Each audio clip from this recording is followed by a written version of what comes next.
O Sr. Arquiteto Fernando Seara, do Museu do Douro, irá moderar esta mesa redonda, traçar novos rumos sustentados na memória, com os olhos no futuro.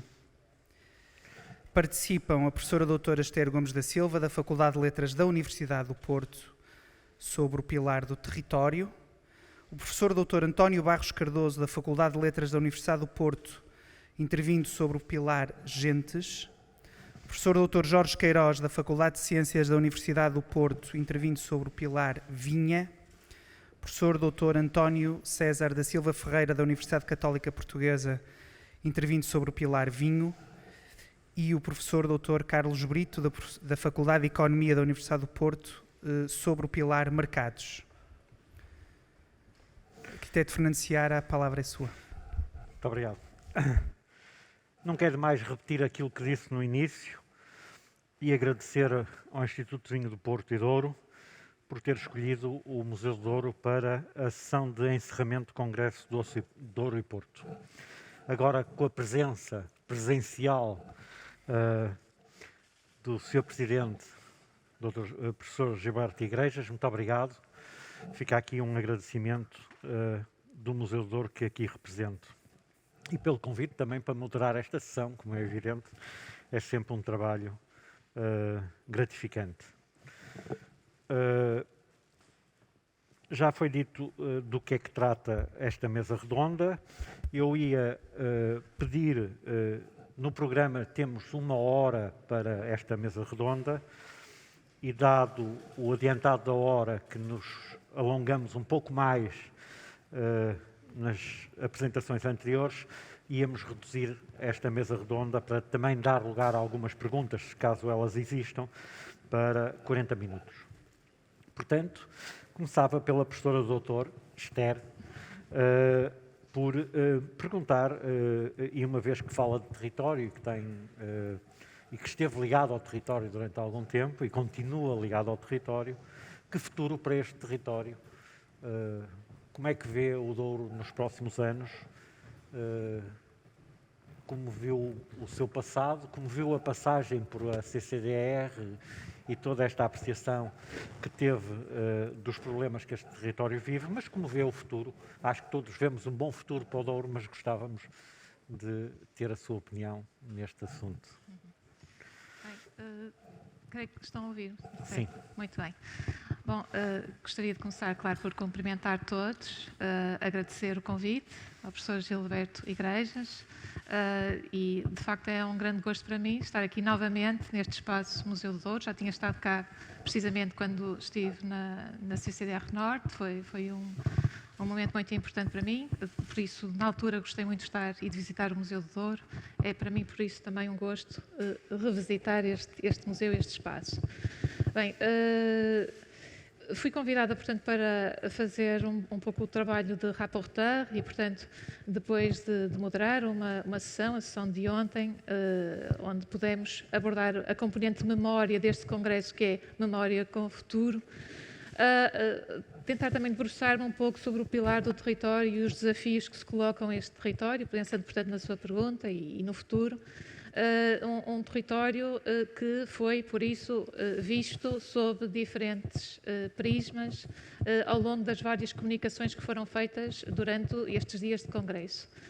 E, na altura, este congresso tem uma vertente que me parece que é claramente positiva, que é cruzar especialistas de diferentes áreas, com diferentes olhares, e, portanto, procuram, de alguma maneira, responder de uma maneira pluridimensional a desafios que são eles mesmos multidimensionais e que, por isso, carecem de uma resposta que não é uma resposta simples. Portanto, a pergunta que me fez é uma pergunta dificílima e eu creio que ninguém estará na posse de toda a informação para responder o que é que será o futuro.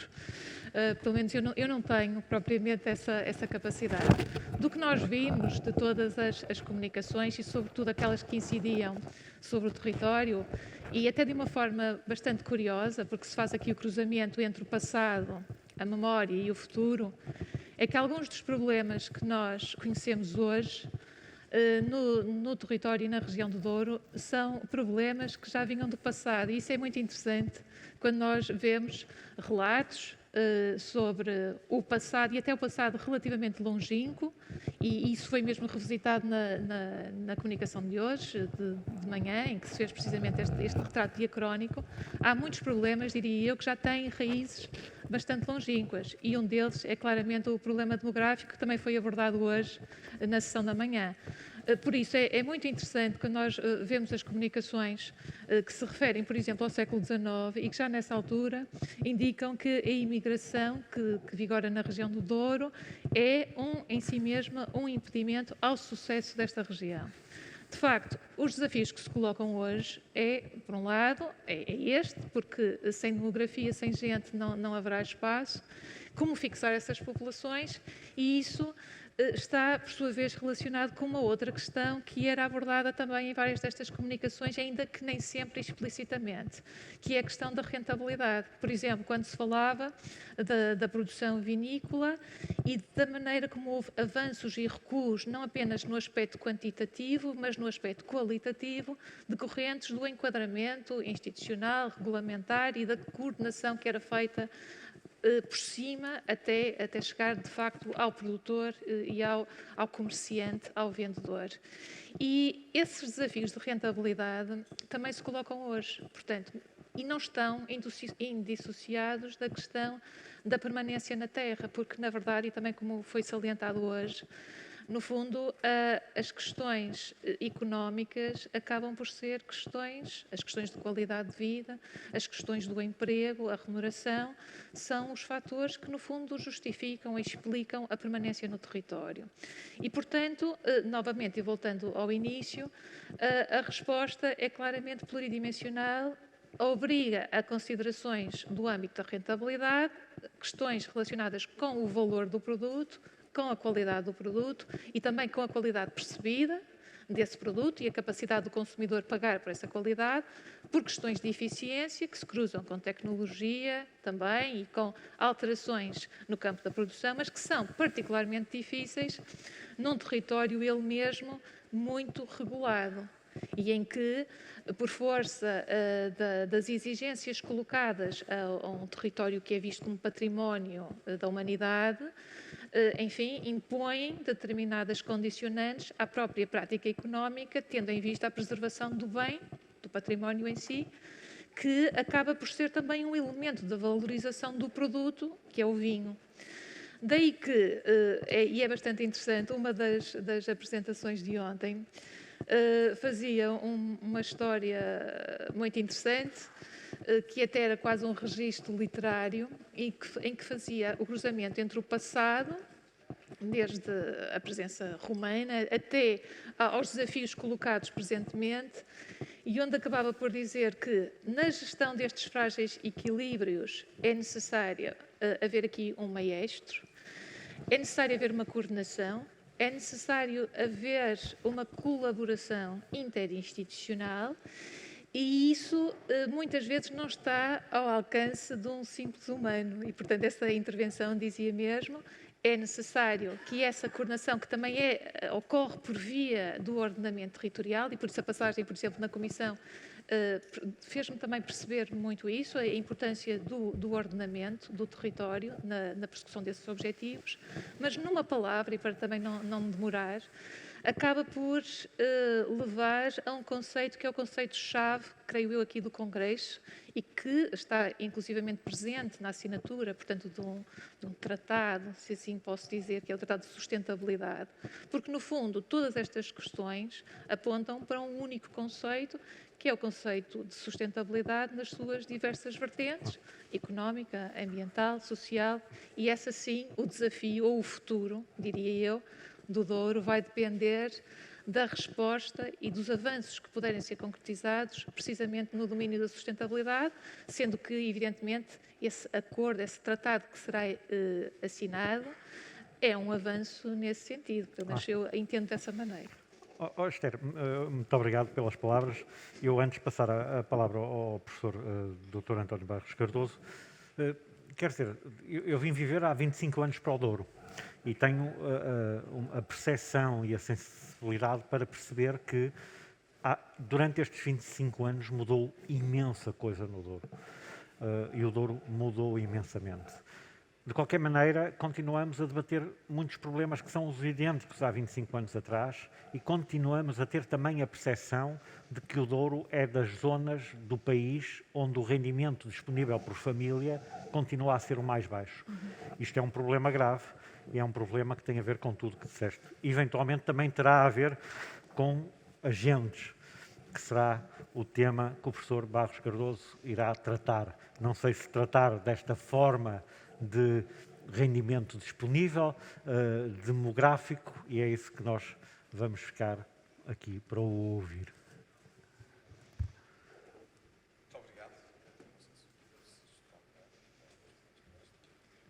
Muito obrigado.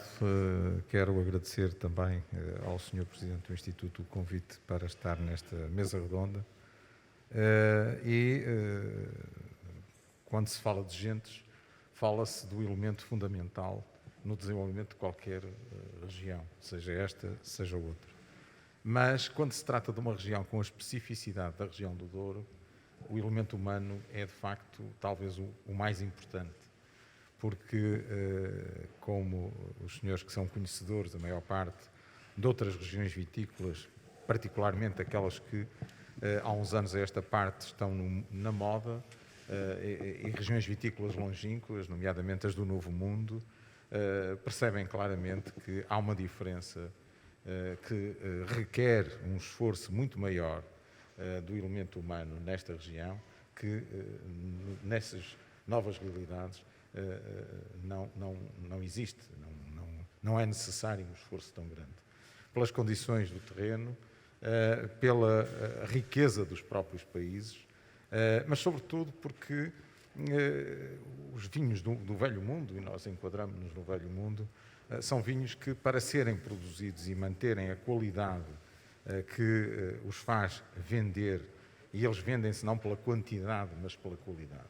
Nós não temos capacidade nunca de competir com Napa Valley e com outras áreas do outro lado do Atlântico, porque, de facto, os nossos custos de produção são muito superiores àqueles que se praticam lá e, por isso, devemos acarinhar o mais possível a pureza dos vinhos que aqui vamos produzindo. Isto não é apenas para a região do Douro, mas a região do Douro tem particulares responsabilidades na preservação da sua marca, a marca Douro, que é conhecida no mundo pela cidade do Porto, pelas razões que ainda há pouco referi, porque a porta de saída dos vinhos era a cidade do Porto, e ainda é, e, portanto, os vinhos ganharam essa expressão fora daqui e são conhecidos hoje pelo nome da cidade. Eu costumo dizer que o Porto é mais conhecido no mundo por uma figura estilizada de um barco rabelo do que propriamente pelas armas da cidade ou até pela Torre dos Coléricos, que agora simboliza a cidade do Porto. Digamos que no mundo ainda é identificado o Porto pela figura estilizada do barco rabelo, que de resto é usado nas principais armas das cidades aqui do Douro, não é? A começar pela régua. Portanto, dizia que devemos fixar-nos naquilo que é o valor essencial de promoção deste produto único no mundo. E claro que as gentes têm que ser, eu diria, formadas para corresponderem às expectativas que quem tem que decidir espera delas, não é? Isto é, terá que haver cada vez mais formação a vários níveis, desde o nível técnico, passando pelo nível cultural, e as duas coisas estão imbricadas, porque em regiões com estas características históricas é preciso, de facto, essas duas vertentes estarem juntas, por forma a não se perder aquilo que marca o espírito dos homens e das mulheres que nos visitam. Não é? E eles são marcados pelo vinho que bebem, são marcados pelo que os olhos veem, mas estão também muito marcados por aquilo que é a história que lhes contam dos diversos lugares. Hoje está muito em voga o storytelling, que eu costumo dizer que é mesmo que seja mentira, diz-me, não é? Bom, mas durante muito tempo eu fui relutante em relação a isso, achava que, enfim, porque sou historiador da área científica e achava que tudo o que se diz deve ser fundamentado em documentos, não é? Deve ser fundamentado na realidade científica. Bem, depois de algumas conversas com amigos que estão ligados a essa área do turismo, não daqui do Douro, mas na região do Entre Douro e Minho, da região dos vinhos verdes, convenceram-me que, de facto, o storytelling tem virtualidades. Isto é preciso contar pequenas histórias, e nós temos-las aqui no Douro em grande quantidade. É preciso recolhê-las e é preciso fazê-las chegar aos agentes que contactam os estrangeiros para poderem delas falar, para que eles levem para além da memória, ou com a memória do vinho, da gastronomia, que também aqui é importante, como sabemos, levarem a memória do lugar, a memória da família que ali viveu, que é um aspecto que nem sempre é valorizado. Mas as pessoas gostam de saber, quando entram numa quinta, afinal, quem é que ali viveu. E desde quando? Claro. Quem foram? O que é que fizeram? Sim, absolutamente. É importante. Há uma coisa que se costuma dizer, e nós estamos frequentemente, nós que vivemos cá no Douro, apercebemos-nos disso todos os dias. Há 20 anos havia uma quinta que se podia visitar. Hoje deve haver uma quinta que não se pode visitar. Portanto, as quintas estão de portas abertas para os visitantes e é muito com essas histórias e com essa experiência que as pessoas vivem dentro das famílias que realmente é uma mais-valia para as pessoas que nos visitam e que muitas vezes serve depois de porta-voz para as pessoas poderem voltar e trazerem outras pessoas à região, sem dúvida nenhuma. Para sensibilizarem outros para virem, não é? Isso é muito importante para o turismo, que é uma das vertentes a explorar na economia desta região. Durante muito tempo pensou-se que o vinho é que era o único recurso, não é? O turismo já pode ser, digamos, a seguir ao vinho, talvez o produto mais importante que o Douro pode vender. Sim. Deve saber vender-se. Claro. Deve saber vender-se. Eu não tenho a certeza, vamos ter que chegar aqui ao último orador, ao que está do outro lado, para falarmos nos mercados, mas eu tenho a percepção de que, se não fosse este estado de pandemia que vivemos nos últimos 2 anos, por exemplo, o significado da venda à porta hoje já tinha algum peso nesta região. E era uma ajuda substancial para os produtores da região que bem precisam dessa ajuda, porque realmente as vinhas, enquanto vinhas só dos pequeninos produtores, penso que não são muito rentáveis, não é? Quer dizer, tem que se ter uma certa escala para atingir determinado tipo de subsistência de família. Bom, muito obrigado. Passava então a palavra ao Dr. Jorge Queiroz, ao amigo Jorge Queiroz do Museu do Douro, que a gente tantas vezes por cá o vê, e é sempre com grande gosto, e que nos vem falar um bocado da vinha, não sei se dos problemas da vinha, se da evolução da vinha, da história da vinha. Há uma série de coisas que estão hoje na berlinda, como as alterações climáticas e tudo o que isso nos pode preocupar, mas Jorge, permita que me trate assim, é assim que a gente se trata há muitos anos. Tens a palavra. Muito obrigado. Tenho som. Muito obrigado. Obviamente queria saudar o Sr. Presidente do IVDP, saudar o Sr. Moderador, meu amigo Fernando Seara, os colegas de painel, a assistência. Se eu tiver 1 hora, posso falar um bocadinho sobre isso tudo. Assim como só tenho 4, 5 minutos, queria reduzir um bocadinho. E começar por dizer que hoje aprendi uma coisa muito importante, que a vinha existe no Douro há 7.000 anos. Foi o meu colega Barros Cardoso que me disse isso. Isso para mim é muito importante, porque estou farto, entre aspas, de estar com colegas da Geórgia que me vêm sempre com 7.000 anos da vinha na Geórgia. E eu agora já tenho 7.000 anos também para falar aos colegas da Geórgia. É o que é importante. Também gostei de ouvir o professor Barros Cardoso acreditar no storytelling. A professora Helena Pina ter dado aulas no mestrado Vinho, Turismo e Inovação, o professor Barros Cardoso fez-lhe bem. Agora, passando esta brincadeira com o meu amigo Barros Cardoso, falar da vinha. A vinha é, de facto, a base desta região. E a sustentabilidade desta região vai continuar a ser baseada na vinha ou não vai. O turismo será extremamente importante e eu fico extremamente satisfeito com aquilo que tem acontecido a nível do turismo nos últimos anos, eu que sou doriense, porque chegar à régua em novembro, dezembro, janeiro, há 10 anos, era atravessar uma terra completamente vazia. E em 2019, antes da pandemia, mesmo nessas alturas, a gente via gente na régua. Portanto, o turismo será a tal cultura, entre aspas, complementar à vinha, que sempre se procurou no Douro e que até hoje não se conseguia fazer. O douriense, pegando aqui um bocadinho nas palavras do António, que tinha que falar das gentes, o douriense é mais duro que o xisto que parte e que reduz a pó para fazer as suas vinhas. E, portanto, resiste a estas situações difíceis que são cíclicas. Nós vamos vendo a história e vamos vendo os ciclos. E, acima de tudo, eu acho que o douriense tem uma outra característica que eu acho que é muito importante.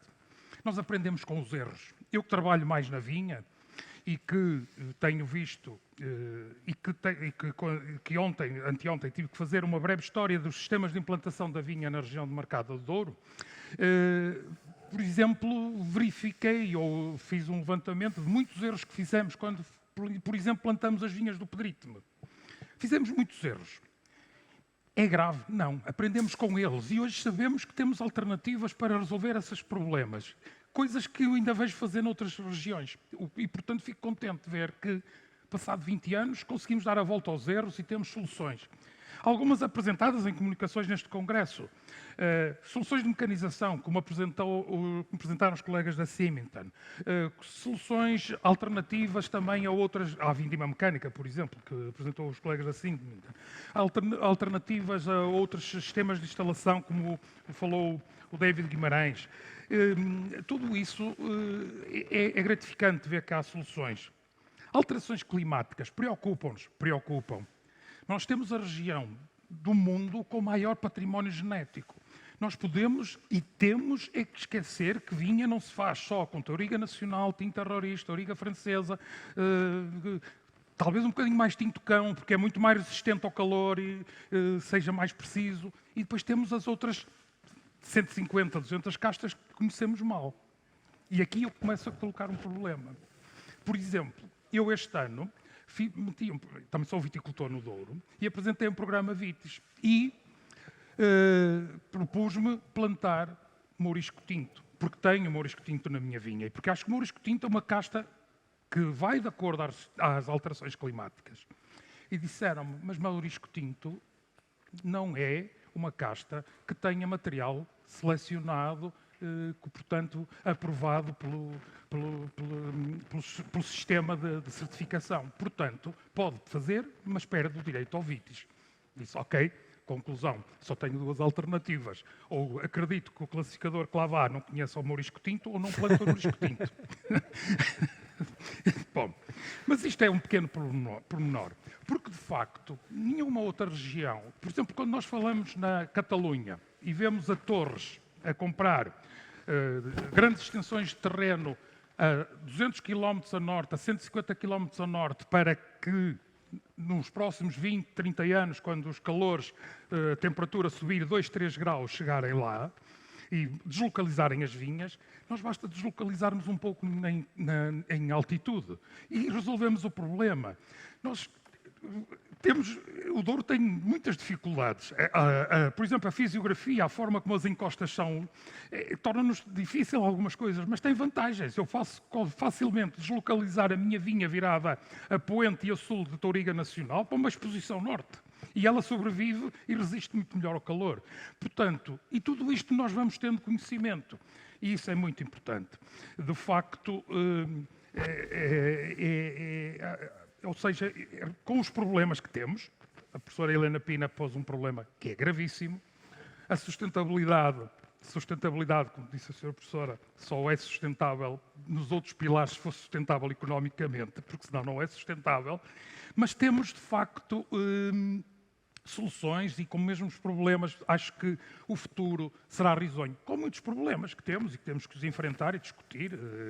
Nós temos um elefante na sala há 30 anos, que é o vinho do Doc Douro, que nós ainda não conseguimos, que é um elefante fantástico. Ainda bem que existe este elefante, não é?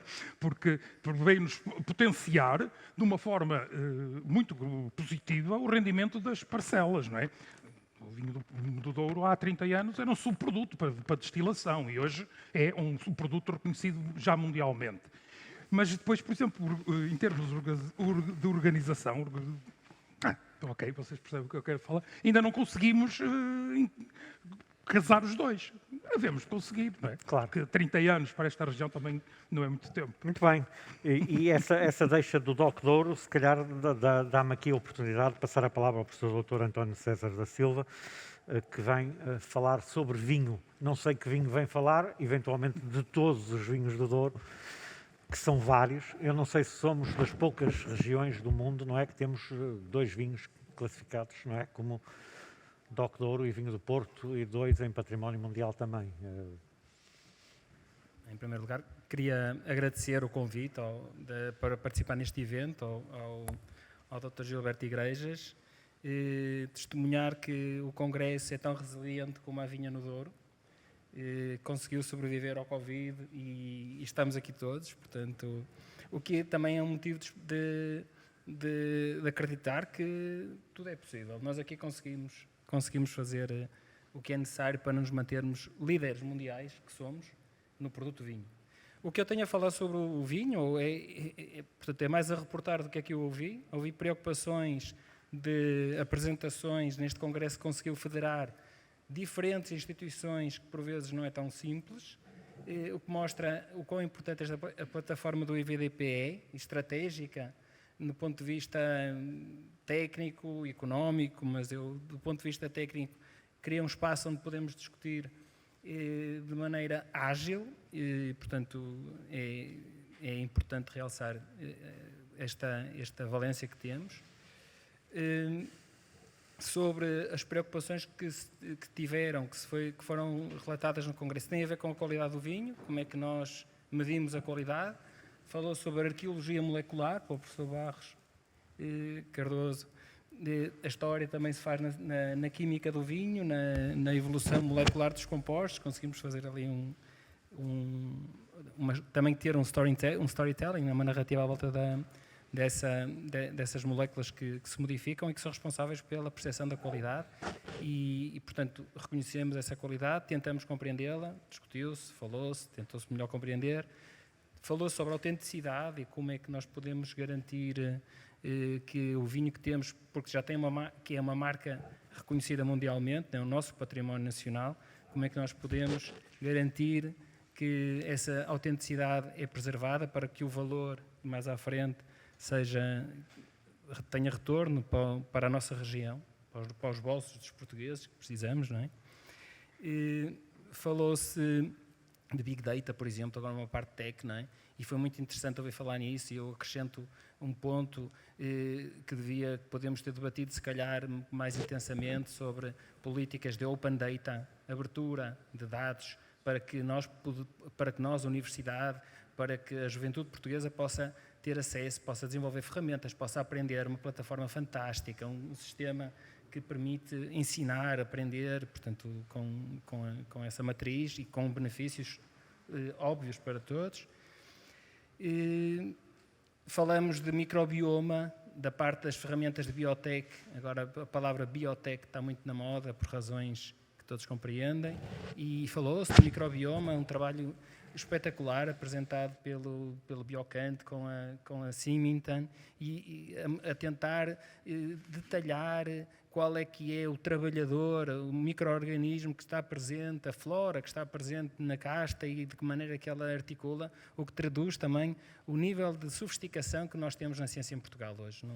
Já estamos a um nível, felizmente, a um nível muito bom que nos permite também ter para sermos otimistas para o futuro, que eu acho que é uma mensagem também importante.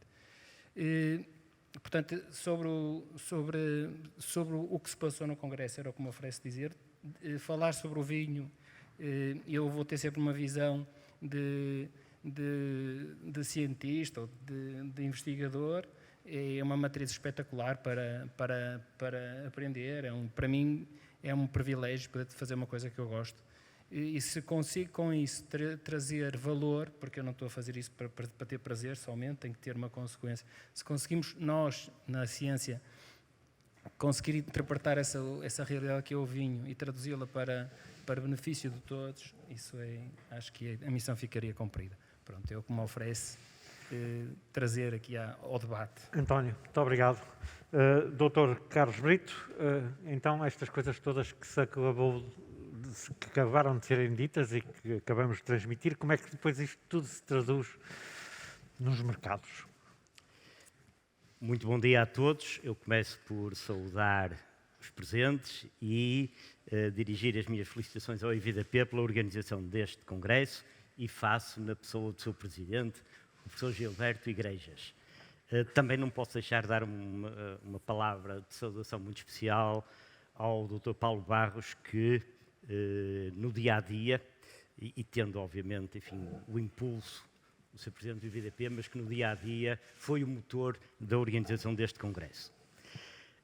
Eu vou exatamente responder à questão que o Sr. Arquiteto me colocou, pegando na organização deste painel. Porque ele está organizado para facilitar uma boa história. Estamos aqui a falar em storytelling e, se repararem, os dois primeiros membros deste painel falaram sobre o território e as suas gentes. É aquilo que de mais essencial existe aqui. Depois, os dois oradores seguintes falaram sobre a vinha e sobre o produto da vinha, que é o vinho. E agora perguntam-me, diga lá como é que vai criar valor com tudo isto. Porque é no mercado que se cria valor. Isto pode parecer aqui um bocadinho radical, e peço-lhe já desculpa se o for, se for radical. Porque, enfim, a minha área é marketing e, portanto, certamente que estarei enviesado quando digo que é no mercado que se cria valor. Isto é assim, eu se tiver lá em casa um faqueiro que acho que vale uma fortuna, mas ninguém me dá mais de 1000 euros por ele, de facto, ele não vale uma fortuna, vale 1000 euros. Eu até posso dizer, mas custou muito a comprar isto. Pá, mas se ninguém dá mais de 1000, ele vale 1000. É a mesma coisa que um carro, ou o que quer que seja. Ou que o vinho, ou que o território. As coisas valem aquilo que o mercado estiver disposto a pagar. O nosso papel é fazer com que o mercado esteja disposto a pagar muito. E num território, como por exemplo o Douro, e poderia também ter aqui o Porto, mas vamos até centrar no Douro, há fundamentalmente 3 tipos de clientes. E mais uma vez, peço desculpa se estou a utilizar uma linguagem abusiva, de clientes. Pronto, mas é a minha linguagem. Os turistas e os visitantes, os empresários e os investidores e os que cá vivem e trabalham. Até talvez eu devesse começar pelos que cá vivem e trabalham e que têm a ver com agentes. São o primeiro cliente de qualquer território. É quem lá vive e quem trabalha. E eu tenho que ter aquilo que se chama uma, ou até provavelmente mais que uma, proposta de valor atrativa para estes grupos de clientes, que são basicamente 3. Os turistas, os investidores e os residentes. E ela tem que ser atrativa, tem que ser atraente e tem que ser distinta. É muito interessante que ontem um colega meu de Direito falava exatamente do caráter distintivo. E tem que ser distinta, porque se não for distinta, é mais uma região. E de facto todos nós sabemos que isto é brutalmente distinto. O grande desafio é tornar isto brutalmente atrativo. E para isso eu tenho que trabalhar melhor a marca Douro. Eu até diria, e agora, novamente, eu sei que estou a cruzar algumas linhas vermelhas, mas em relação aos mais puristas do território e da vitivinicultura, eu vou chamar a região do Douro um grande terroir, que depois se divide em terroirs mais pequenos. Até poderíamos dividir desde logo em 3 terroirs, o Baixo Corgo, o Cima Corgo e o Douro Superior, e depois os terroirs mais pequeninos, de facto, no conceito de distrito terroir. Porque um terroir é caracterizado por um património paisagístico, arquitetónico, é caracterizado por determinado tipo de condições de produção da vinha e, mais do que isso, por uma cultura. E se quiserem, o Douro, e volto a dizer, estou a utilizar abusivamente a palavra terroir, é um grande terroir. Eu tenho é que valorizar tudo aquilo que cá tenho, que não é só o património paisagístico, é também o património humano, o património vitivinícola e o património cultural. E aí eu tenho 5 desafios. Um é trabalhar, de facto, a valorização. Mas, desde logo, e de uma forma muito concreta, e agora vou ser mais, vou-me alongar menos, é preciso trabalhar toda a parte da integração da oferta. Ou seja, eu olhar para este território e perguntar que produtos é que eu posso oferecer àqueles clientes que falei há bocado. E volto a dizer, não são só os turistas. A captação de investimento é fundamental.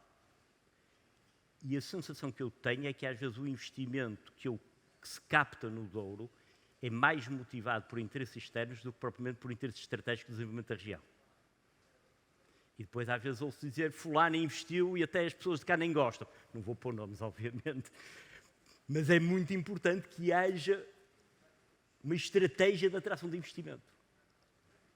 De turistas, que tem sido bem trabalhado, e desenvolvimento humano, e dentro do desenvolvimento humano, de atração de talento, porque as pessoas que cá vivem não têm necessariamente de ser os durienses. Podem ser pessoas de fora, mas que vêm para cá ajudar a desenvolver a região. Depois é preciso trabalhar a diversificação dos mercados. E quando nós deitamos as mãos à cabeça só porque a Inglaterra fecha os aeroportos a Portugal, significa, isto genericamente em termos de turismo, significa que nós estamos muito concentrados em termos de captação de turistas. Isto é tão verdade para Portugal como é verdade para as suas sub-regiões. Não podemos depender só de uma região. Temos que ter o à vontade para dizer assim, pronto, a Inglaterra fechou, mas que diabo, temos mais 199 países a mandar gente em quantidade para cá. Temos que diversificar os mercados. Não podemos continuar tão dependentes de um conjunto restrito de mercados, não só na parte dos turistas, mas também na parte do vinho. Se virem as estatísticas, os 5 primeiros mercados é uma quantidade enorme. É uma quantidade enorme. Isto é um risco. Depois temos que digitalizar. Foi falada aqui a digitalização. A digitalização passa por uma presença online, site, na internet, presença nas redes sociais. Passa por toda a parte do comércio eletrónico e depois passa por uma coisa que há bocado aqui o meu colega falou, que é tudo aquilo que eu posso fazer com dados, que nós chamamos Marketing Analytics. Toda a informação que eu posso tirar dos dados que existem na internet. Isso é brutal, porque eu consigo formatar uma oferta exatamente à medida daquilo que as pessoas querem. Até se vendem presidentes que são pouco recomendáveis, o que fará de uma região que é altamente recomendável. Em último lugar, o grande desafio tem a ver com o pós-Covid. Aqueles que pensam que quando o Covid passar o mundo vai voltar ao velho normal podem estar muito enganados porque não vai, e ainda bem que não vai, porque senão isto não servia para nada. Há imensas oportunidades que o Covid vai trazer. E uma coisa eu garanto, uma região como a do Douro vai ser claramente beneficiada, até porque não tem um turismo de massas. Já está a ser. Já está a ser, exato. E, portanto, nós temos que estar preparados, não só para lidar com a ameaça do Covid hoje, mas para lidar com as oportunidades que o Covid está a trazer. E, portanto, eu vejo com extremo otimismo o futuro.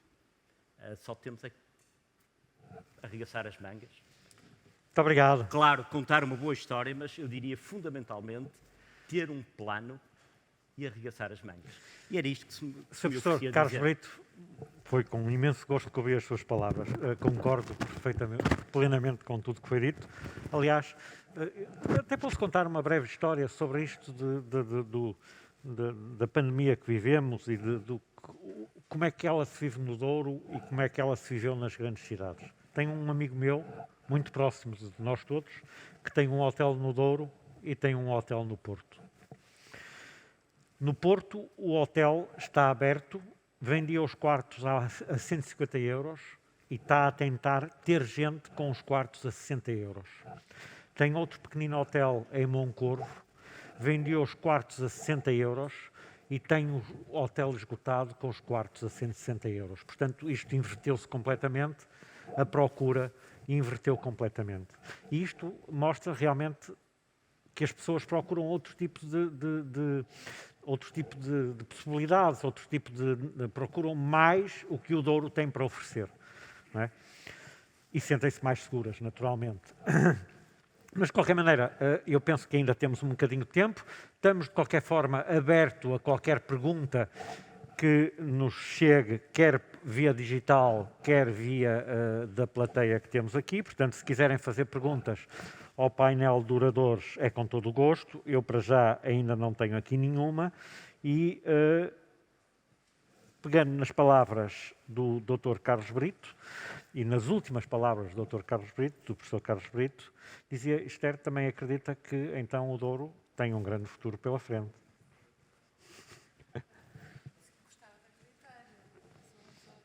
Não é pessimista por natureza e realmente perante uma paisagem espetacular e única como esta é difícil é difícil considerar que o futuro será naturalmente ou necessariamente negativo, bem pelo contrário. Ainda assim, talvez pegando até no comentário que fez após a minha primeira comunicação e nas palavras do meu colega Carlos Brito, fazia notar o seguinte: é interessante que nós, hoje, ao refletirmos sobre o Douro, encontramos muitos problemas que já existiam em diagnósticos anteriores. E parece que há aqui algum impedimento, algum obstáculo para que as coisas, de facto, progridam e haja um avanço material significativo. De facto, pegando agora nas palavras do professor Carlos Brito, a ideia do turismo como uma ideia de âncora ou desenvolvimento é uma ideia importante e é um ativo imprescindível que cruza com os outros ativos da região, mas é importante para que haja o tal futuro otimista que falava há pouco, que isso reverta de forma bastante positiva e relevante para a população. Portanto, se nós considerarmos que o turismo, de alguma maneira, beneficia apenas um conjunto muito reduzido de habitantes ou proprietários, mas isso não se reveste de interesse para a população em geral, então não conseguiremos encontrar o tal equilíbrio de que falava há pouco e que possa constituir o tal objetivo último de sustentabilidade que cruza as diversas dimensões. Portanto, não podemos considerar um território como sustentável, não existindo a componente económica que fixa a população. É verdade que um produto importantíssimo na região é o vinho, é por isso que também estamos aqui hoje.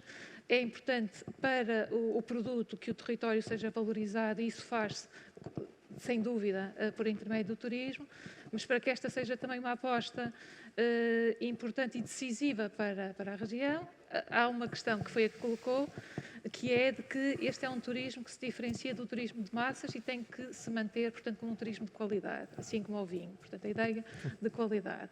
Por outro, a ideia de que, existindo esse turismo, ele, de facto, atua aqui como uma espécie de alavanca para um desenvolvimento mais generalizado.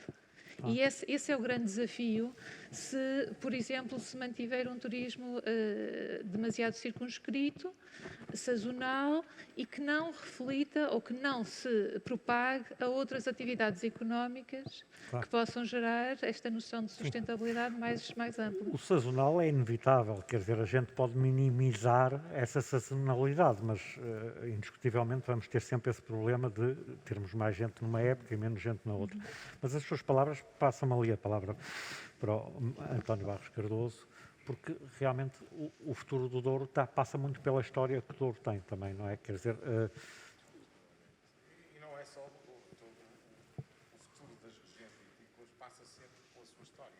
O futuro dos territórios passa sempre Mas pela quando sua a professora Esther dizia que há aqui um modelo de turismo que se deve seguir, nunca deverá ser um modelo de massas. Estamos nitidamente a focar o turismo nas quintas, numa identidade que foi conquistada ao longo de muitos anos e que não podemos perdê-la, não é? Que devemos mantê-la e saber transmitir a quem nos visita. Não se deve perder. Eu, quando fiz este trabalho que apresentei há pouco sobre os cistercienses e as igrejas de Cister aqui muito próximo de nós, neste espaço, junto ao Rio Douro, e não estão ali todas identificadas, estão algumas. No fundo, quando acabei aquele trabalho, que era um trabalho meramente de sistematização, deixa ver o que é que são as quintas, ou o que é feito das igrejas de Cister aqui na região, eu verifiquei que muitas delas estão ativas e têm nessa mais-valia, têm aí uma mais-valia interessantíssima para poderem projetar o tal turismo de qualidade. Assim o saibam fazer, porque não se pode pensar apenas no produto que se vai vender, é preciso saber como se vai vender. E para vender vinho de qualidade e de altíssima qualidade, é preciso vendê-lo com a sua história. Por exemplo, vou dar um exemplo que é muito conhecido e é sempre lembrado nestas circunstâncias. Uma garrafa de Dom Perignon custa muito dinheiro, como sabe. Agora não sei qual é o preço de mercado. E o preço do terreno é igual. Mas a verdade é que o que é que faz valorizar aquele champanhe relativamente aos outros? Faz valorizar a história que esse champanhe tem. A história do Dom Perignon, um frade cego, um frade que provava a terra onde fazia as partidas de vinho para depois produzir o seu champanhe. Vinho que estourava a caminho do mercado porque tinha excesso de gás. As garrafas também não tinham capacidade de aguentar essa pressão porque eram vidros ainda muito finos. Claro. Portanto, toda essa transformação, toda essa história que está por detrás do Dom Perignon acaba por transformar aquela bebida numa bebida de eleição por todo o mundo, não é? Ora, em relação ao Porto, nós temos razões para não duvidar que alguns vinhos do Porto possam também ser comercializados num patamar muito elevado e com eles a história das quintas. Ou a história das quintas com eles, ou eles com a história das quintas. Porque claro. Refiro-me já à ambivalência que as quintas podem ter em termos de turismo, não é? Porque nem todas estão preparadas para isso. Eu tenho tido alguma dificuldade em lidar com alguns proprietários de quintas e não só aqui na região do Douro, mas na região dos vinhos verdes, quando alguém lhe pergunta, e nomeadamente os nossos alunos do Wintour perguntavam se tinham enoturismo. E todos contentes diziam, temos enoturismo. E eu pedia para lhes perguntarem, afinal, que infraestruturas tinham. Bem, tinham uma saleta, onde tinham umas garrafas de vinho, um frigorífico para manter aquilo à temperatura, e chamavam aquilo enoturismo.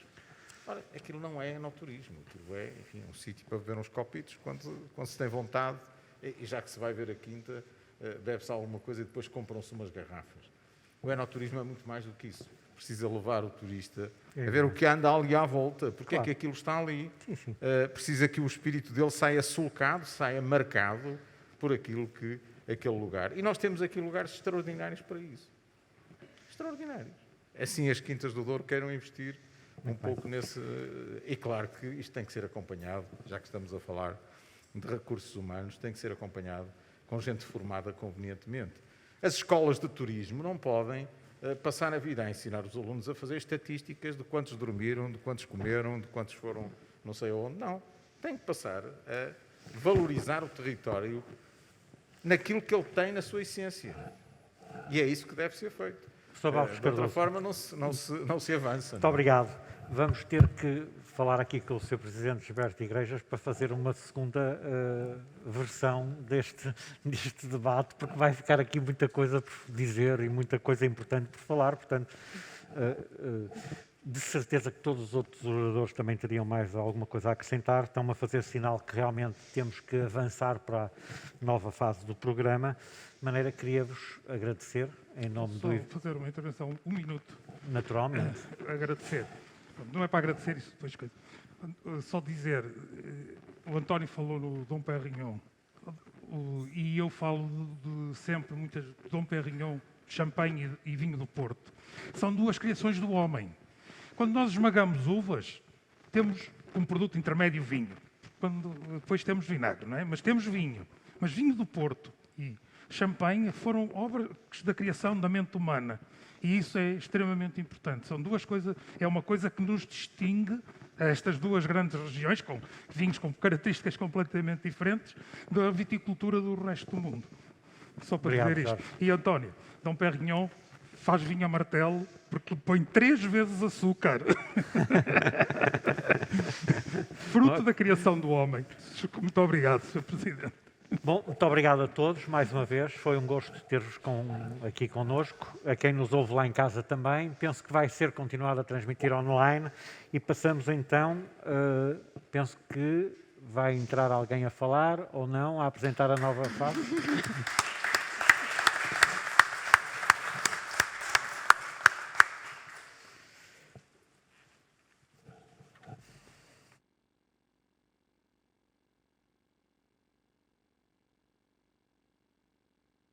Preparar a sala para a assinatura do protocolo. Muito bem.